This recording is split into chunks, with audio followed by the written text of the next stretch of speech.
స్వామి. ఇదిగో సీతామాత ఆనవాళ్ళు. సీత, ఈ చూడమని సందర్శనం వలన నాకు నిన్ను చూసిన తృప్తి కలుగుతున్నది. ఇది మరలా నీ శిరోజాలను అలంకరించే రోజు ఎప్పుడు వస్తుందో.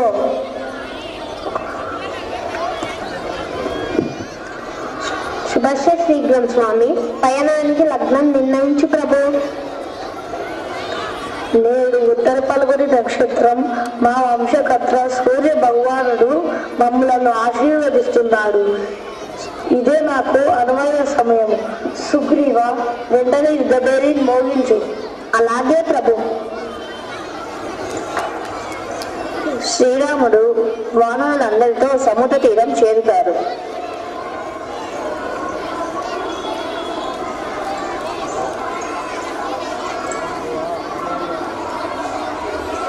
అన్న, మనము ఈ సముద్రాన్ని దాటుకుని లంకకు ఎలా చేరగలము?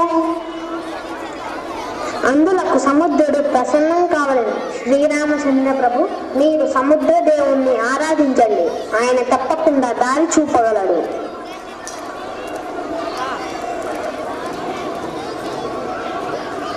రత్నాకర, సముద్రదేవ, ఈ రఘువంశ నందనుడి వందనాలు స్వీకరించు తండ్రి. ప్రసన్నుడివై మాకు ఈ సముద్ర తీరం మీద దారి చూపుము.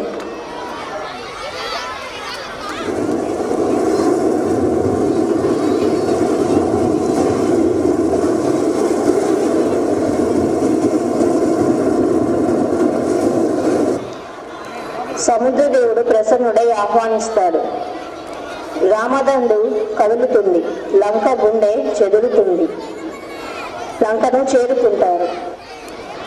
జై శ్రీరామ్, జై శ్రీరామ్, జై శ్రీరామ్, జై శ్రీరామ్, జై శ్రీరామ్, జై శ్రీ.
పాడుతున్నాను అంత భక్తి పరవశమా ఓ కంఠమమ్ముగనుమా సరదాగా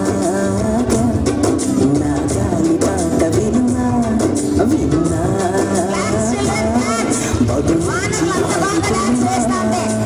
గాలికి పుట్ట గాలికి పెరిగా అచ్చం నీలాగా నీకు ఉన్నాగా ఇద్దరి లక్షణమొకటిగా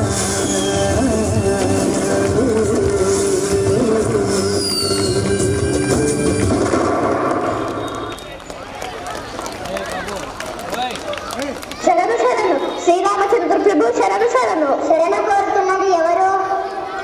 భగవానికి ఆశ్రయానికి అనర్హుడేమో.